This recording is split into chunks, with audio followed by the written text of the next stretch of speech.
The MacBook Neo is the kind of product I never expected Apple to make. At first glance, it almost feels anti-Apple. For years, the cheapest MacBooks have usually started at $999 aside from older models like the MacBook Air M1, which sometimes dropped as low as $699 during sales. But the MacBook Neo starts at just $599 for education users. That is a massive $500 less than the new MacBook Air M5. A price hike that should raise a lot of concerns, and honestly it does. But after spending time testing the MacBook Neo, I can say this clearly, it is the most complete laptop I have ever used under $600. It also beats every Windows laptop in its class, and it outclasses most Chromebooks too. For $599 you get a strong aluminum body, a bright and colorful 500 nit display, and a surprisingly fast A18 Pro chip that handles everyday tasks with ease. Web browsing, video playback, casual gaming, and day-to-day productivity all feel smooth. On top of that, the side speakers are far better than you would expect at this price. So what did Apple have to cut to make this happen? Where does the MacBook Neo stand in larger laptop market? And is it actually the right choice for you? Here is my full MacBook Neo review with the real pros and cons laid out clearly. The biggest selling point of the MacBook Neo is its price. Apple clearly worked hard to keep the cost as low as possible while still delivering something that feels like a real MacBook. The starting price is just $599 with an additional $100 discount for education users. That makes this one of the cheapest Macs Apple has ever released. Yes, the Mac Mini M4 launched at a similar price and it is more powerful, but it does not include a display, keyboard or mouse. For pure out-of-the-box value, the MacBook Neo is the stronger deal. At the base price, you get a 13-inch Liquid Retina display, 8GB of unified memory, and a 256GB SSD. Power comes from the Apple A18 Pro chip, which includes a 6-core CPU and a 5-core GPU. That chip first appeared in the iPhone 16 Pro in 2024, and using an older mobile chip instead of an M series chip is one of the key reasons Apple was able to bring the MacBook Neo to market at this price. Hardware upgrades are very limited. The only major option is storage, which can be doubled to 512GB for an extra $100. Considering how expensive storage is, that actually feels reasonable. The larger storage option also adds a Touch ID button to the keyboard, which lets you unlock macOS, approve purchases with Apple Pay, and authenticate with your fingerprint. The base model does not include Touch ID. At $599, the MacBook Neo goes directly against budget favorites like the HP Chromebook Plus 15.6-inch and the Acer Aspire Go 15. That is a huge shift because it is rare to say a MacBook is competing in that exact segment. Apple's build quality and design easily outclass most of those machines. The MacBook Neo also changes the meaning of cheapest Mac. The MacBook Air is no longer the entry point, and that makes the new $1,099 starting price of the MacBook Air M5 feel a little easier to accept, not exactly pleasant, but at least a little more understandable. There is one more detail worth noting. In the UK and EU, the MacBook Neo does not come with a charger in the box, only a USB-C cable. That follows a pattern we have already seen with other devices, and it is likely meant to reduce e-waste. But if you do not already own a USB-C charger, you will need to buy one separately.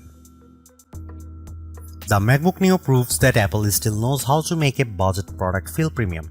Even though this is the least expensive MacBook in the lineup, it still looks and feels better than almost every laptop in its price range. The aluminum body gives it a solid, durable and high-end feel. It also comes in 4 bright color options, and the review unit I tested was the Citrus version, which is a vivid green shade that stands out in a good way. I also saw the color at the launch event. Silver is the classic Mac look, blush is a soft pink tone, and indigo is a deep blue. These colors feels fun without looking childish. That said, the aluminum build does mean the MacBook Neo is not quite as light as you might expect. At 2.7 pounds or 1.23 kg, it weighs the same as a MacBook Air. That is still portable, but students carrying it around all day may notice the weight. It is also slightly thicker than the Air. Apple has also matched the keyboard color to the laptop's finish, which gives the MacBook Neo a more unified and polished appearance. Apple describes it as a more colorful MacBook, and that is a fair description. One of the main differences between the base model and the higher storage version is Touch ID. If you buy the 512GB version, you get a Touch ID button on the keyboard that makes logging in, authorizing installs, using Apple Pay, and managing passwords much easier. It is a shame that Apple limited this to the more expensive model because biometric security is extremely convenient and is already common in many budget Windows laptops. The base model instead gives you a plain lock button, which is much less useful. The keyboard itself feels comfortable and responsive, just like the Magic keyboards on more expensive Macs, but it misses one major feature: backlighting. On other MacBooks, the keys light up in dark environments, which makes typing much easier in classrooms, libraries, or at night. Without that lighting, the MacBook Neo becomes more difficult to use when the room is dim. That is probably the biggest design compromise Apple made to hit the lower price. It is not a deal breaker, but it is hard to ignore. Along the left side, you get two USB-C ports. These also handle charging. Since there is no MagSafe 3 here, the ports look normal, but they are not equal. The rear port uses USB 3 speeds, which reach up to 10 Gbps. That is fine the most accessories, but it is much slower than the Thunderbolt 4 and Thunderbolt 5 ports on more expensive MacBooks. You can still connect a USB-C monitor and run it at 4K 60Hz, which is good. The second USB-C port is much slower because it uses USB 2 technology. That means speeds of just 60 MB per second, which is really only suitable for low-demand accessories like wired mice or keyboards. This is one of the more awkward cost-cutting decisions Apple made. The two ports look almost identical, but they behave very differently. That could easily confuse people, especially when a flash drive suddenly transfers data much more slowly than expected. Even though I understand why Apple did it, using USB 2 in a 2026 laptop feels hard to justify. Still, the rest of the design averts that kind of disappointment. The aluminum chassis looks premium, the 13-inch screen is a strong choice for portability, and the display itself is one of the best parts of the MacBook Neo. At 2408 by 1506, it is much sharper than the 1080p panels most budget laptops uses. It also gets up to 500 nits of brightness, which is excellent for a laptop in this price bracket. That brightness makes the screen easy to use outdoors or in bright rooms, while the color reproduction is vivid and rich thanks to support for 1 billion colors. For anyone who has used a cheap laptop with a dull, washed-out screen, the MacBook Neo's panel will feel like a major upgrade. It is one of the best budget laptop displays you can buy and maybe the best of all. The only missing feature, of course, is touchscreen support, because this is still very much an Apple laptop. The A18 Pro chip is one of the biggest reasons the MacBook Neo exists, and it is also one of the most interesting parts of the machine. Instead of using an M series chip like other modern Macs, Apple chose the A18 Pro, the same chip that powered the iPhone 16 Pro. At first, that sounds unusual. Putting a phone chip in a laptop is not the standard approach, but the logic behind it actually makes a lot of sense. Apple has far more experience designing mobile chips than computer chips, and its high-end iPhone silicon is now extremely powerful in a low-cost laptop that may be smarter than using a weak traditional laptop chip that struggles to keep up. By using an older iPhone chip, Apple lowers the cost without sacrificing too much real-world performance. So why not use an older M chip like the M1? Apple says the A18 Pro has a 16-core neural engine that is better suited for on-device AI tasks, including Apple Intelligent features inside macOS. The M1 is not as capable in that area, and the A18 also benefits from faster memory that makes this choice look a lot more strategic than strange. And because the A18 Pro is still a 64-bit ARM-based chip, the MacBook Neo runs full macOS, not a restricted mobile operating system. You are not stuck with iPhone apps. You can run standard Mac software just like you would on a MacBook Air, MacBook Pro, Mac Mini, or Mac Studio.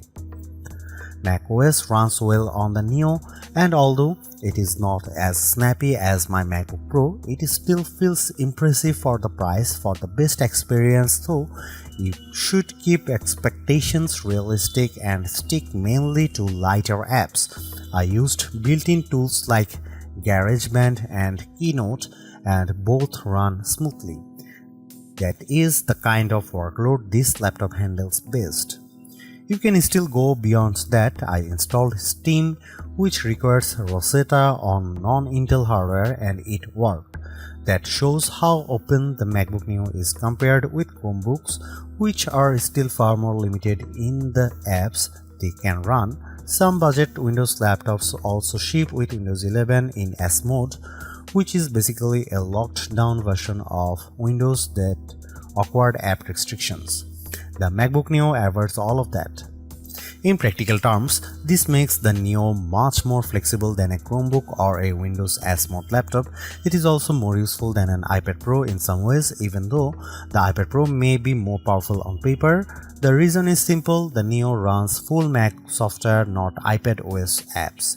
Apple's ecosystem features also work here. You can mirror your iPhone, drag and drop files, make calls, send messages, share your clipboard, and use an iPad as a secondary display.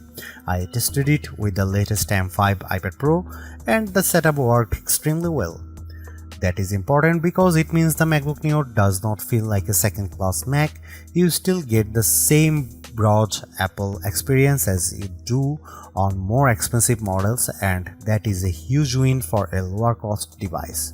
The limits are really about hardware, not software. If you want to do heavy 3D work, advanced video editing, or large creative projects, the MacBook Neo is going to struggle. It is not built for those jobs. The biggest concern is the 8GB of unified memory. That is enough for basic use, but it is not generous by modern standards. And because the memory is unified, it is shared between the system and graphics, which makes multitasking tighter than it would be on a laptop with more memory. During my testing with Safari, Keynote, GarageBand, and a Steam download, all active memory uses climbed to around 6.48GB to 7GB. That is dangerously close to the ceiling. Once you get too close to the limit, performance starts to dip. There is also no upgrade path for memory, and you cannot just open the laptop and add more yourself. That means the 8GB configuration is something you have to live with for the lifetime of the device. For most students or casual users, that may be fine as long as they keep their workload light. But anyone who likes to jump between many apps or run heavier software should look at the MacBook Air M5 instead, which starts with 16GB of unified memory. Gaming is possible too, but again, expectations matter. I got Cyberpunk 2077 running at a playable 30fps using the For This Mac preset. It was not a generous experience because most settings were pushed very low and advanced effects were disabled, but the fact that a $599 fanless laptop can run a game like that at all is impressive. You can also play iPhone and iPad games, which are much better suited to this hardware. Overall, the MacBook Neo performs very well for the price. It is excellent for everyday tasks, surprisingly capable with many Mac apps, and flexible enough to general use. But it is not a productivity powerhouse, and it should not be treated like one. One more advantage deserves mention: the MacBook Neo is fanless. That means it stays quiet in use, which is a major benefit over many budget Windows laptops that get noisy as soon as the system starts working harder. Battery life is another area where the MacBook Neo makes a strong case for itself. Apple claims up to 16 hours of video streaming on a single charge or up to 11 hours of wireless web browsing. Those are solid figures for a laptop this size, especially one using a chip that originally came from an iPhone. In testing, the MacBook Neo lasted 13.5 hours before shutting down. That is more than enough for a full school day or a full work day for most people. It may not beat the longest lasting Chromebooks, but it is still excellent. That makes it a great option for students who do not want to spend the day searching for a charger. And when it is time to recharge, the included 20-watt adapter gets the job done quickly unless you are in the UK or EU, where no charger is included. The MacBook Neo is the best budget laptop you can buy right now. It is true that Neo sits at the upper end of what many people would call budget, but the gap in quality between this and most Windows laptops or Chromebooks at the same price is huge.